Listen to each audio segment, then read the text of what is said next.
Hello, I'm Jashikins, and welcome to another episode of Jash Reads. And tonight we are back to Animorphs number 9, The Secret by K.A. Applegate. And I'm not re-recording anything, so I guess this is timeline something actually sounding intelligent, funny. Okay. So, yay. Hope you had a great week, and I hope you enjoyed this video. And I was going to say something nice, clever, funny. You would have died laughing, so I guess it's good I forgot what was in my head because I want you to be alive and listening to this. And I'm just going to start reading now so I can make less of an idiot of myself. I don't know what I'm doing with my life.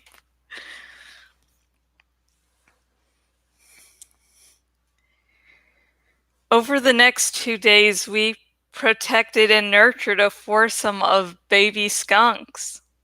And as impossible as it seems, it worked. More or less. Maybe I'm kidding myself, but I think the others started enjoying it too. Typically, it was Marco who decided, after his first shift guarding the skunks, that the kicks needed names. Joey, Johnny, Marky, and CJ. He announced like it was obvious.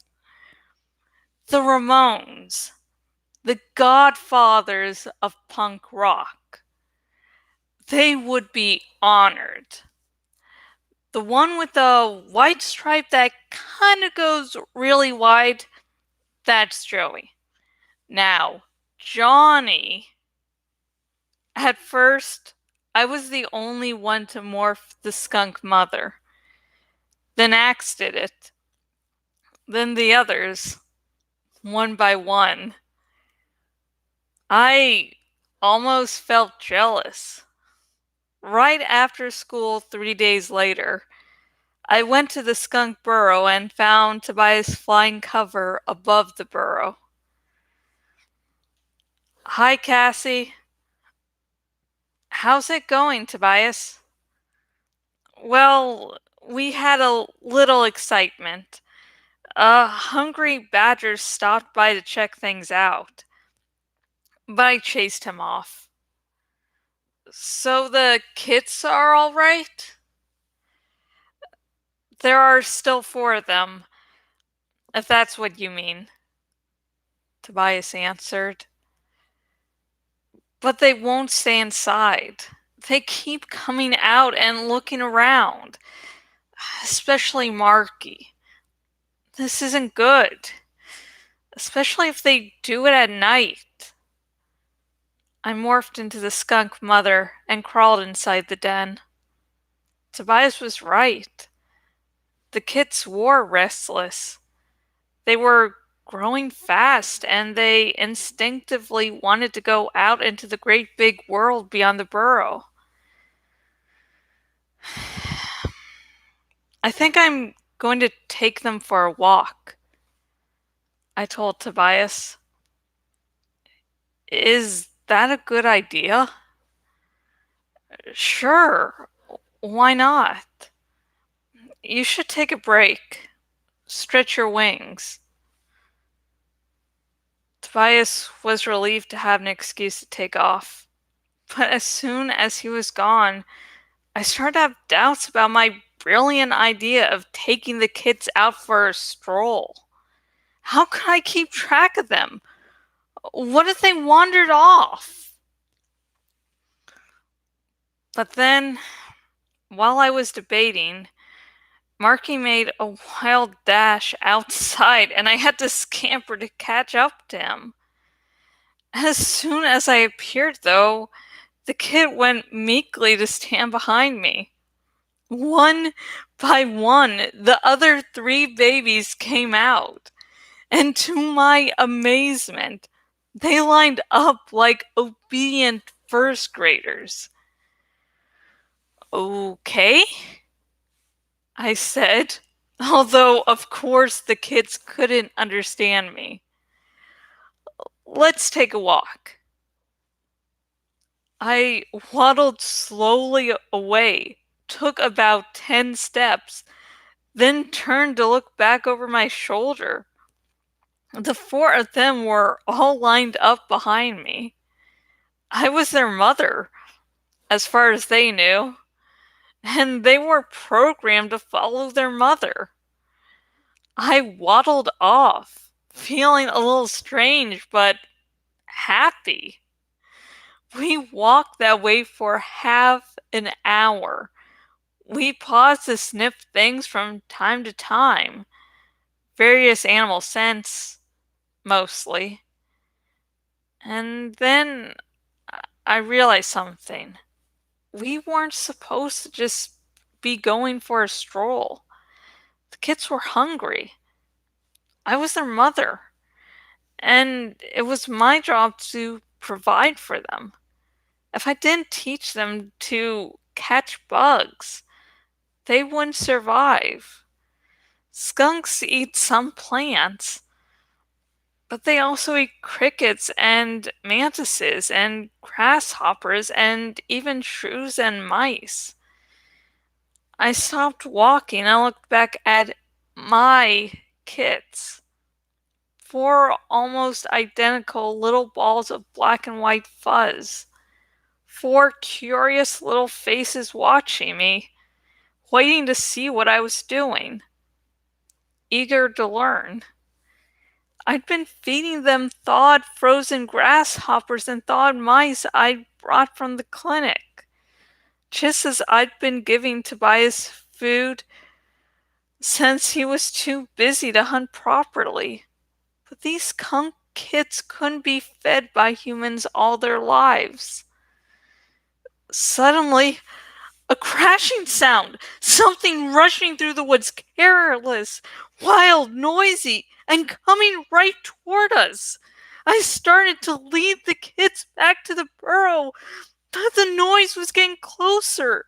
It was coming too quick. I tried to smell what it was, but the breeze was blowing the wrong way. Then, whoo, whoo, whoo, whoo, whoo, a dog. A wolf would have known better. A wolf would have seen the black and white fur and decided he had an appointment somewhere else. A bear would have known. Just about any wild animal knew better than to annoy an adult skunk. But this big happy dog was not wild. He lived with humans. He knew absolutely nothing about skunks. Without even thinking, I turned my back to the dog. I raised my tail in warning. The dog kept coming. Drool was dribbling from one side of his mouth, and his tongue was hanging on the other side. I was doing good with this paragraph. I was doing awesome with this paragraph, but let's begin again and pretend that didn't happen. The dog kept coming. Drool was dribbling from one side of his mouth, and his tongue was hanging out the other side. And he was having about as good a time as a dog could have. He was in the woods, and he had a bunch of little black animals to play with. The kids were still lined up. They were watching me intently. It almost made me want to laugh, if I could have. It was a big moment for them. They were about to learn why no sensible animal picked on adult skunks.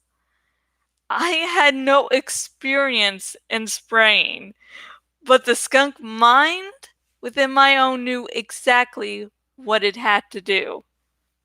I aimed. I looked over my shoulder to judge the distance. I targeted that dog's face and I fired. Just at the instant when I fired, I had the strange sensation that I knew this dog from somewhere, but it was too late by then. Way too late. At a distance of 10 feet, the spray hit with the accuracy of a laser-guided smart missile. The dog stopped dead in his tracks. The look in his eyes was sheer horror. How could it be? How could the little black and white creature have done this to him? And then I heard something that made me feel really bad. Homer? What's the matter, boy? Jake asked. Oh, Homer! I told you not to follow me into the woods! Homer whined pitifully. Jake, Marco, Rachel, and Axe all came up at a run. Marco was already laughing. You hosed Homer! Marco giggled. Cassie sprayed Homer. Wait, that is Cassie, right? I seriously considered pretending to be some other skunk. Sorry, Jake, I said. Man, that is. Oh, God, that is nasty, Rachel commented. No offense, Cassie, but. Oh, fascinating, Hex said. That is possibly the worst thing I have ever smelled. Homer tried to nuzzle up to Jake, but as much as Jake loves his dog, he was not going for it. I don't think so, big guy. I told you to stay home, but oh no, Homer, you had to come with me. Now go home. Home, boy.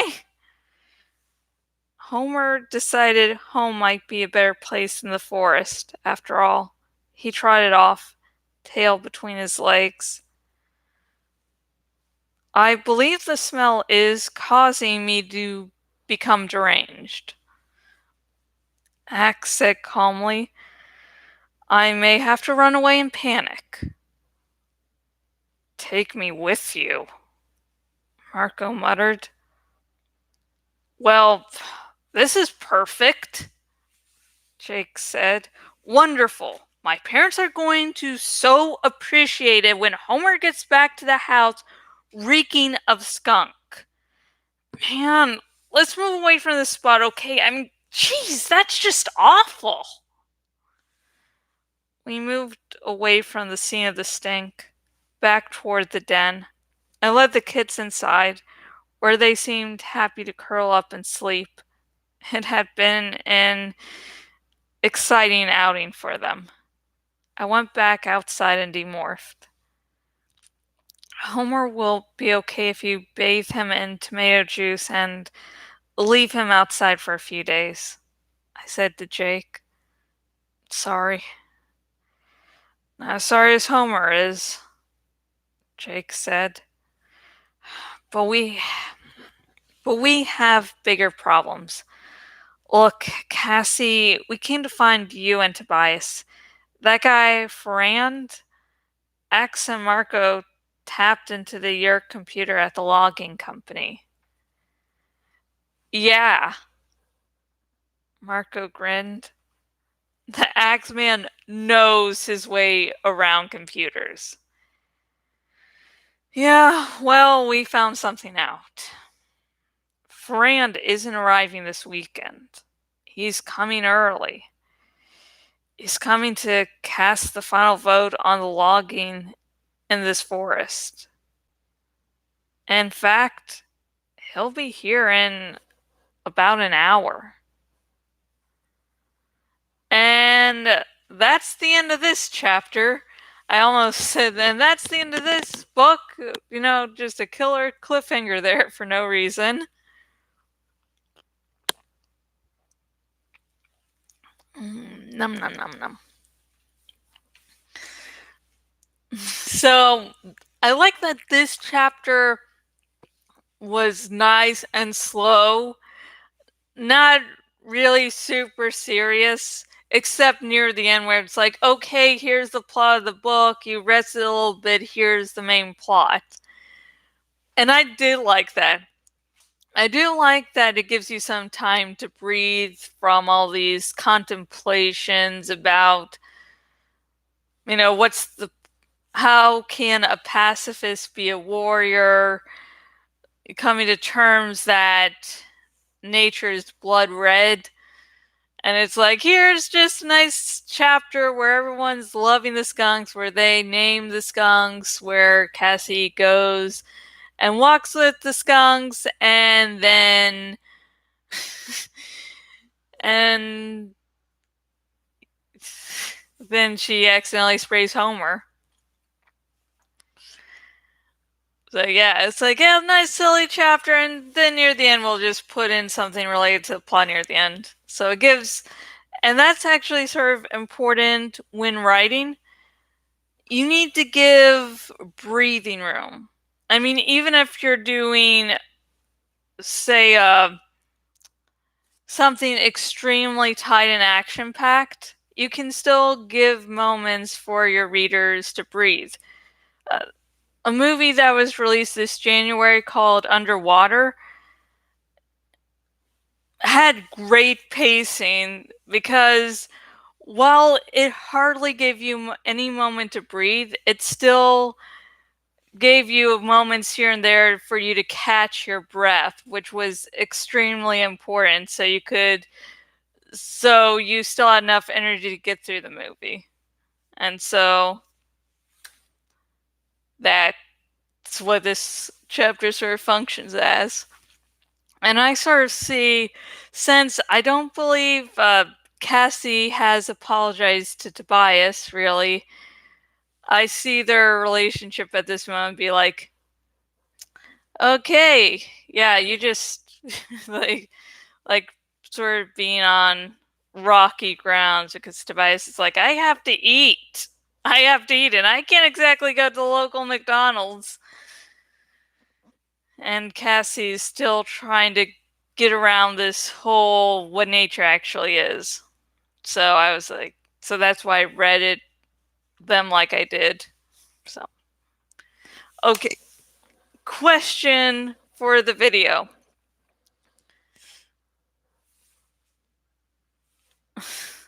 If you had to give, if you're sort of in Cassie's situation a little bit where you could turn into a skunk and you had to, you know, take care of these baby skunk kits as their mother is getting healed, what would you do on a field day? Like, you're like, okay, I have to take the skunk kits out for, you know, a field trip. What are we going to do? And, you know, comment down below and tell me what your nice, you know, field day trip with the skunk kits would be like. And also comment below with anything else you noticed about this chapter. But remember, no major spoilers. I'm hoping against hope that people will. Oh, I just saw someone reply there. Hang on. Sorry. I'm hoping I just got totally distracted what I was doing. So I'm hoping against hope that people will find out about the Animorphs series via these videos. So there are pretty big twists and turns coming in this series. And hi, Luna Severns. Please tell me if I mispronounced your name, because I probably did. I'm horrible with pronouncing new words. When reading Animorphs Tobias, for the longest time, I think I pronounced it Tobias, I think. But yeah, fucking wired. I, I, I don't know if you mean weird. But yeah, the series is a little weird. But yeah. So, anyways,